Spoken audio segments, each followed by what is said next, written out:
सभी साथियों को जोहार, जय मुल्ला से। साथियों, छत्तीसगढ़ में बहुत जगह अब आंदोलन ही आंदोलन दिखाई दे रहे हैं। छत्तीसगढ़ के तमाम जिलों में अब आंदोलन शुरू हो रहे हैं और इस आंदोलन को अगर आप देखें तो युवा बेरोजगार के लोग अलग आंदोलन कर रहे हैं। आदिवासी लोग अपने जल जंगल जमीन की रक्षा के लिए अलग से आंदोलन कर रहे हैं और बीच बीच में आदिवासियों के ऊपर में हत्याएं, बलात्कार, सेग्रीगेशन, विस्थापन और ऐसे बहुत सारे जो अन्याय के जो अलग अलग फेज हैं वो आदिवासियों के ऊपर में ढाए जा रहे हैं और आदिवासी आज पूरे छत्तीसगढ़ में आंदोलन कर रहा है। साथियों, पूरे देश में बीजेपी की सरकार है, छत्तीसगढ़ में बीजेपी की सरकार है, इसलिए छत्तीसगढ़ में ये कहा जा सकता है कि डबल इंजन की सरकार है और इस डबल इंजन की सरकार में छत्तीसगढ़ को ये कहा जा रहा है कि सुशासन चल रहा है। और ये कैसा सुशासन है जिसमें आदिवासी लोग हर जगह, हर जिले में आंदोलन कर रहा है।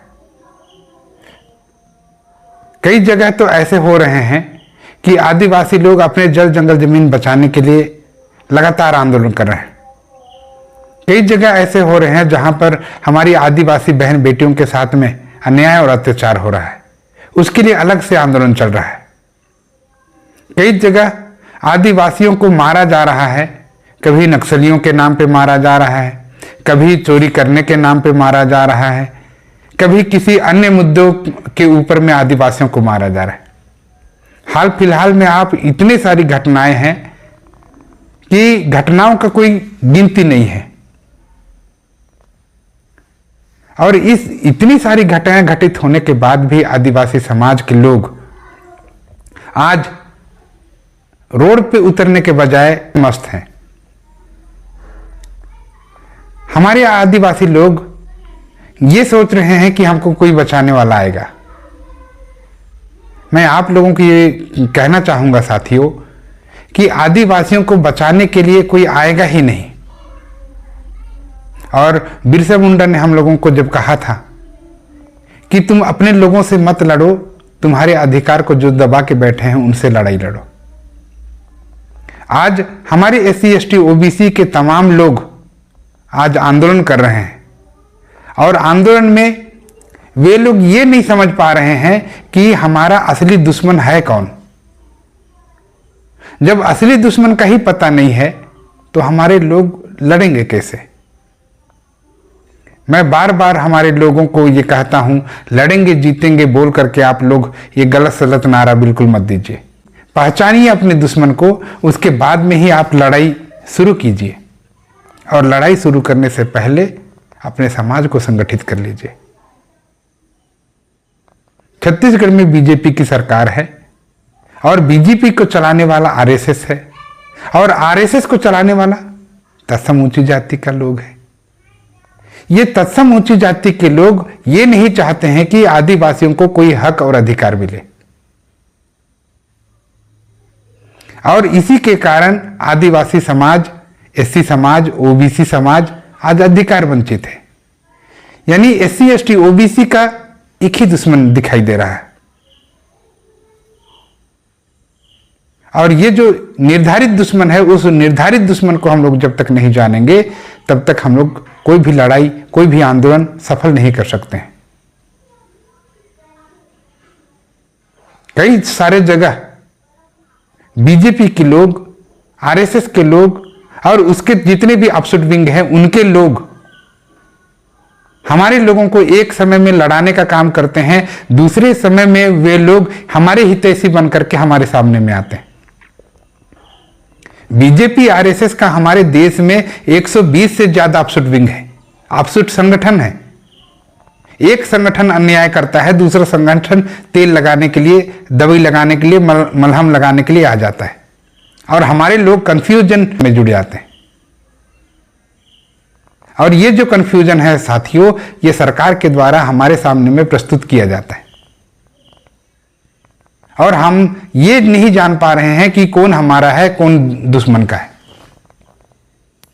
इसका मतलब दोस्त कौन है, दुश्मन कौन है, ये हमको पता ही नहीं है। इसलिए हम लोग किसी के भी बहकावे में आ जाते हैं और किसी भी संगठन में हम लोग जुड़ जाते हैं, रैंडमली जुड़ जाते हैं, और हम लोग आने वाले समय में या आने वाले भविष्य में हम लोग धोखा खाते हैं।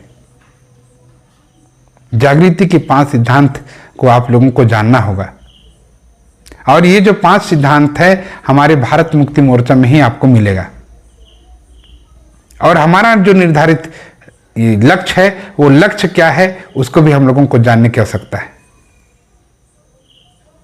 हमारे आज युवा बेरोजगारों को देखिए, डीएड बीएड धारियों को देखिए।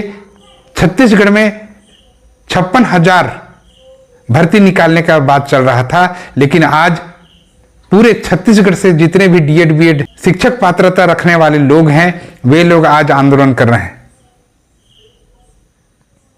सभी जगह एक एक जो टीचर हैं और टीचर के जो पद हैं उसको खत्म किए जा रहे हैं।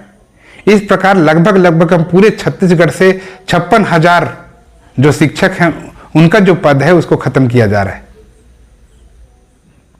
इसलिए पूरे छत्तीसगढ़ में अगर आप लोग देखेंगे, अलग अलग जिलों में देखेंगे, तो वहां पर युवा बेरोजगार लोग वहां पर आंदोलन कर रहे हैं। यानी हमारा नौकरी भी चौपट हो रहा है, हमारा जल जंगल जमीन भी चौपट हो रहा है। यहाँ पर हमारे जल जंगल जमीन के अंदर जो भी धातुएं हैं, आदिवासियों का शेड्यूल्ड एरिया में आता है, वो भी खत्म हो रहा है। इस प्रकार लगभग छत्तीसगढ़ के सभी जिलों को बीजेपी आरएसएस के द्वारा लूटा जा रहा है। और ये लूटने का काम अंग्रेजों का हो सकता है, मुगलों का हो सकता है, या यहां पर आक्रमण करने वाले विदेशियों का हो सकता है। आप लोग अगर जानेंगे, जो लोग लूटने के लिए आते हैं वे लोग किसी का समस्या या किसी के समाधान में उन लोग सहभागी नहीं होते हैं। लूटने वाला लुटेरा होता है, लेने वाला लूटने वाला लुटेरा होता है। इसको बिरसा मुंडा दिक्कू कहते थे।